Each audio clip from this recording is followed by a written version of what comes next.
Alrighty guys, decided to pull the old 129 in the shop here and try and fix at least some of its issues.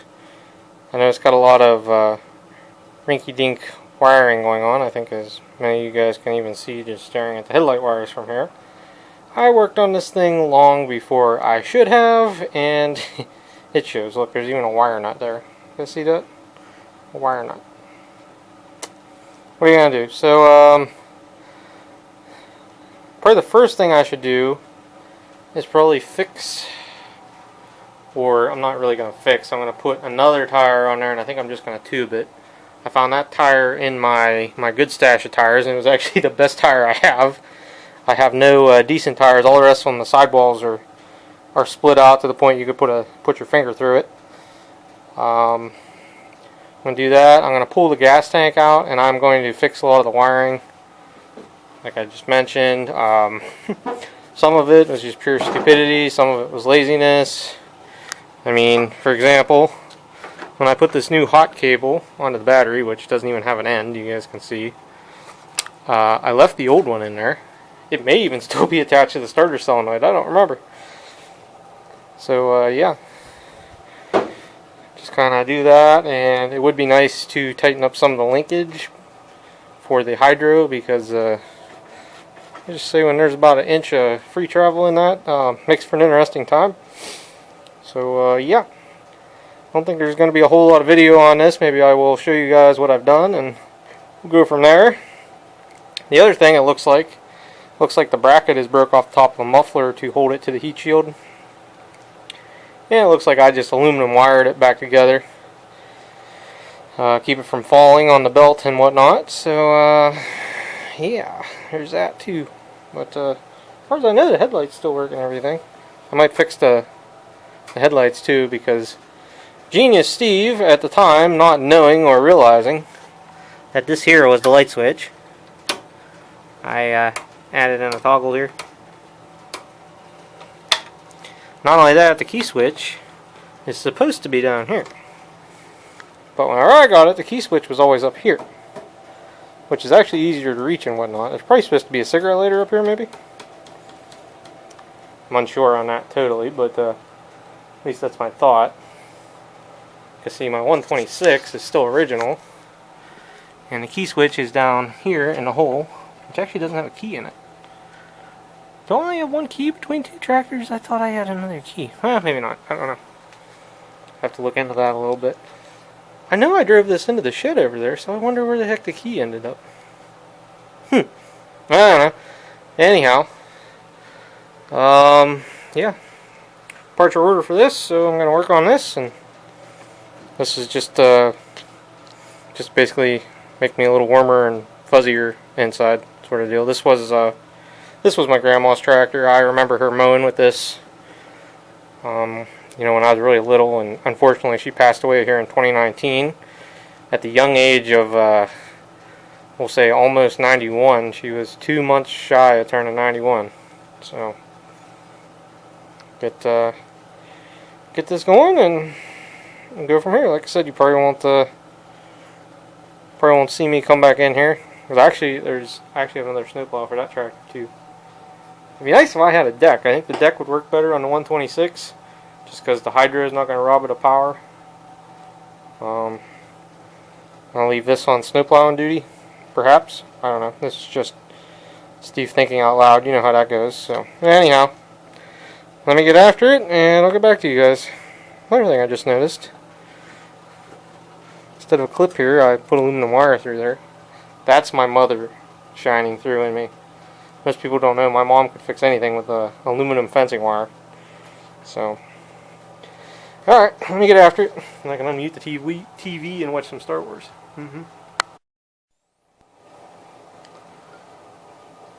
Alrighty guys, while it may not look any better to you guys on the outside, it is a whole lot better.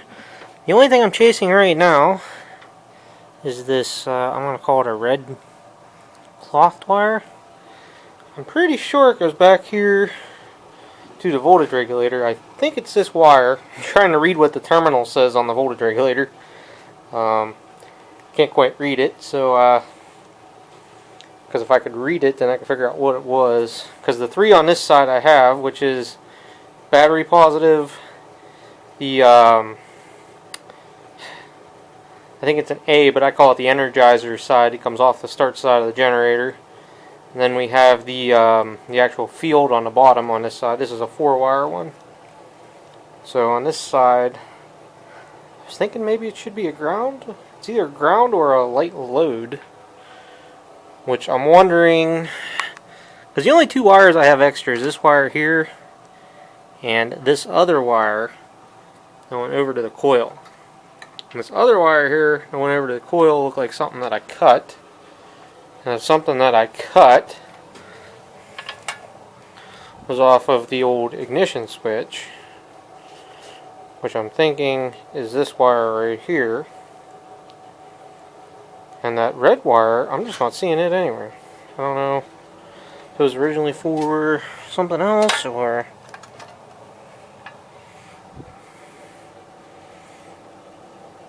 You know what? I bet you it was this wire here for the rear lights. Regardless, you need to trace these wires back and just make sure they're going where they need to go. I have it to the point now where it'll start and run. If I hook all the wires back up, everything is disconnected right now because I'm decluttering everything, and then I'll go back through, and I have a little bit of plastic sheeting to go over these wires, and then I'll zip tie them together real nice and whatnot. Like I said, it looks like a cluster, but it's a whole lot better than it was. At least I know what the cluster is now. I mean, before it was really scary looking. You guys could see how many wires I took out of there. So anyhow, I'm gonna go inside, look up a wiring diagram for the 129, and guess I'm gonna go from there. And it's dinner time. Oh, and before I forget, yeah, the tire I thought was good. It's junk too. So I'm gonna have to keep looking. I knew I'd been scavenging my tire piles pretty hard, so you'll have that. Anyhow, dinner time.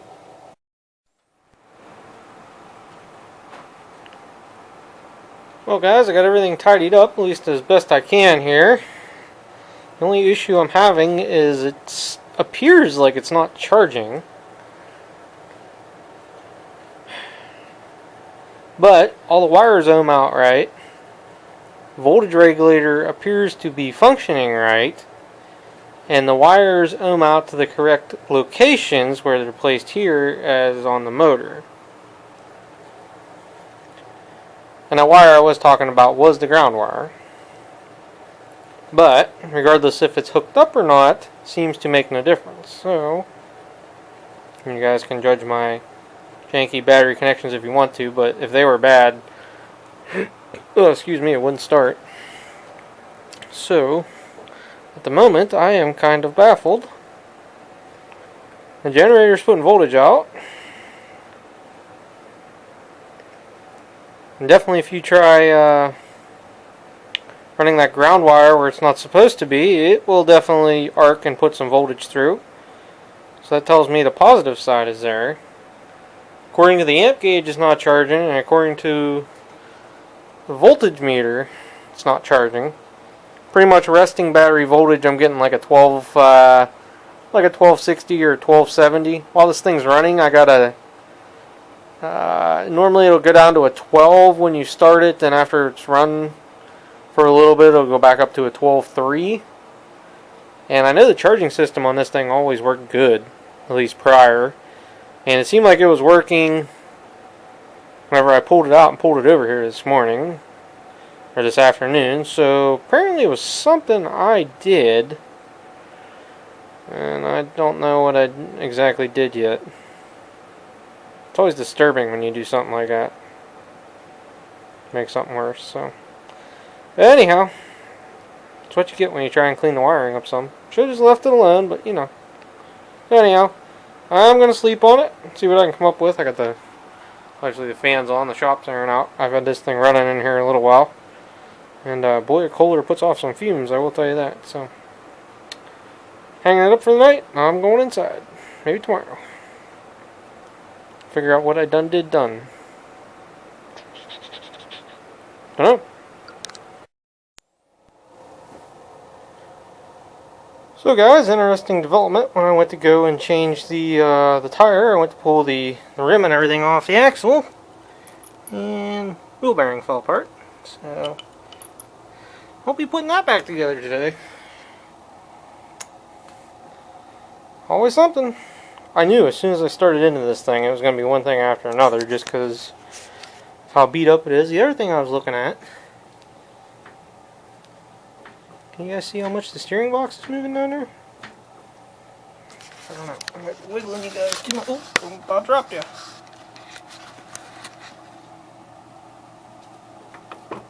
I think you guys can see it. I'm hoping there's bolts on the back side of the frame I can tighten up. But as far as doing something about it right now, I can't even drive it out of the shop. So that pretty much ruins my day being out here. So order me some wheel bearings. Since I found no good front tires out of my stash, really. I mean, this one here I was going to put on, it's so-so, it'd be okay with the tube, but I guess maybe I'll just go order 2 front tires for it. Find something with some decent tread like that, or maybe get a set of tri-ribs to put on this. I've always wanted to try a set, but I never really had a tractor wanted to put them on or willing to spend money in. But I guess if I get them for on here, they'll work on this and the 126, I think. And I think the axles are the same between the Gravely's, so I could put a Gravely rim on it, but I'm sure the offset is different. So always something, always something. So back to eBay, I guess. Instead of fixing stuff, I guess I'll go sit inside and play video games. Sometimes how she goes. How she goes. So apparently either the wiring is wrong on this thing or the voltage regulator ain't right. I apparently changed something because well, before you let it sit, and the battery was never dead. I mean, I let this thing sit for months without a maintainer on it, and it was never dead. And I just barely turned over here this morning, but it was 27 degrees last night, so I don't know. Could have something to do with it. But yeah, it would just hardly turn over. It's been sitting out here about 3 or 4 days, I bet, since I was screwing with it. Now it's turning over pretty decent on the battery charger, but you guys can hear the battery falling out. Alright, well, maybe I'll just crank it over with the battery charger back to here. There's probably no fuel left in it, and go from there. Got parts for one, not the other. Alrighty, guys, so it's, well, I don't remember what the last day was I was recording on the 129 before I went to the 126, but regardless, since then I got the front tires come in. I still haven't got the front wheel bearings yet, so I mean, I can drive it out of the shop, but the wheel bearings on that side are non-existent. So right now the wheels are just on it. Hopefully those come today in FedEx or UPS. I haven't paid attention. But anyhow, since then I've drilled and tapped the frame holes here for the, what do you want to call it, like the trans cover or the frame cover, or regardless, the cover here, I tapped them for 1/4 so I'll get 4 of those and put in there. I got the tires put on. I tightened the steering column bolts. That seemed like I tightened the steering up a lot. A lot of the play's in the wheel bearings now. I don't know if you guys can see it. But regardless, that's going good. If it wasn't so cold outside, I'd go get the chains and then I could start throwing them on here. But it's too cold to get the chains off today. It's supposed to be in the 50s or 40s at least. Tomorrow, next day, perhaps. Tomorrow's Christmas Eve, by the way, so that'll be that. I think otherwise, for the most part, I think I got this tractor handled, except for the wheel bearings. Get the wheel bearings out and just see what happens. Or get the wheel bearings out. Get the wheel bearings out and get them in. Alrighty guys, got the chains put on this thing. And I think it should be about it, I think. I gotta fix, apparently I got a bead leak on this new tire I put on the left hand side, so I'll get on that. Let's see where it's leaking from and then I'll go from there. Pretty sure I know which side it is because I noticed I nicked the bead when I was putting it on. That tire was kind of stiff.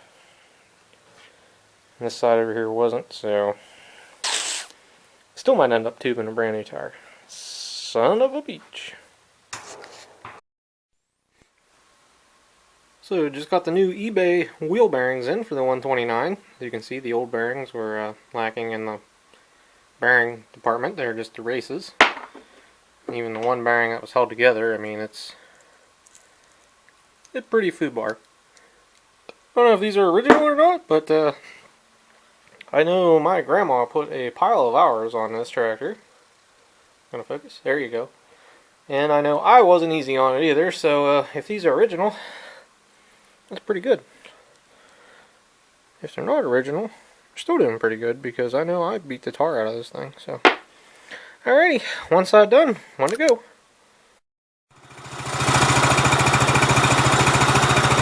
So here's the 129 out of the shop.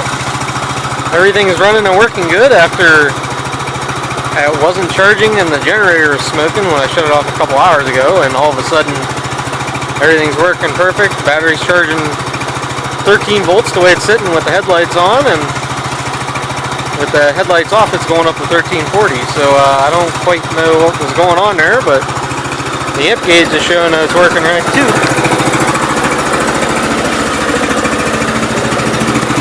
It's not losing any voltage, it's only charging a little bit.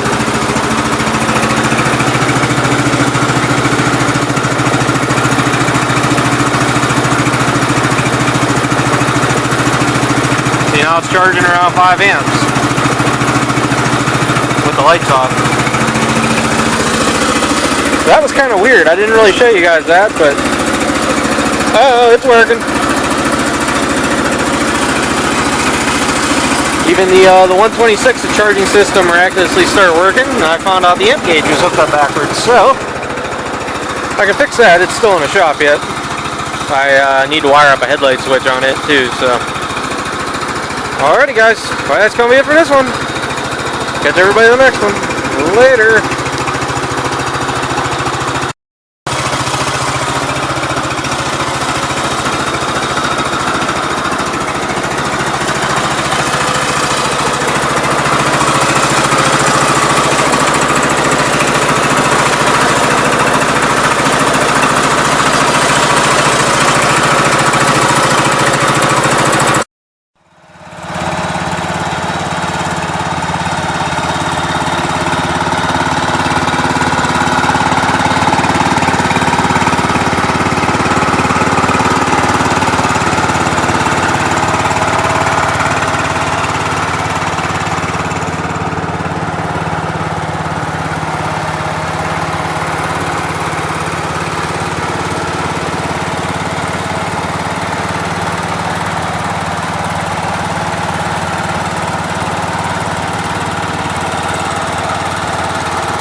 So for anybody who wants to know the secrets about shed Tetris, trick is you gotta have the right attachments on the right things.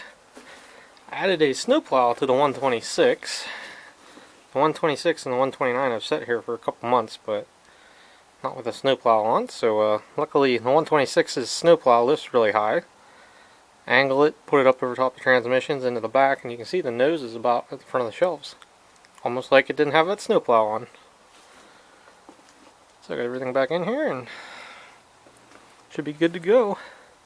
I mean, in reality, if I got rid of this shelf with all these motors on, I could get a whole nother tractor in here, but what am I really going to gain? All the motors are going to be sitting on the ground, which may be more accessible if you didn't have a loader, but you know. So anyhow, Shed Tetris 101. One tractor, two tractor, 3 tractor, 4 tractor, 5 tractor, 6 tractor, 7 tractor, 8 tractor, 9 tractor. Not bad, and I still got an aisleway I can walk through. Wow, okay, I can barely go through. If you want to count those over there, 10 and 11. Plus, we'll average it out to about 10 motor decks and 100 million tires and 12 motors and probably enough parts I could build about 3 more. What are you gonna do?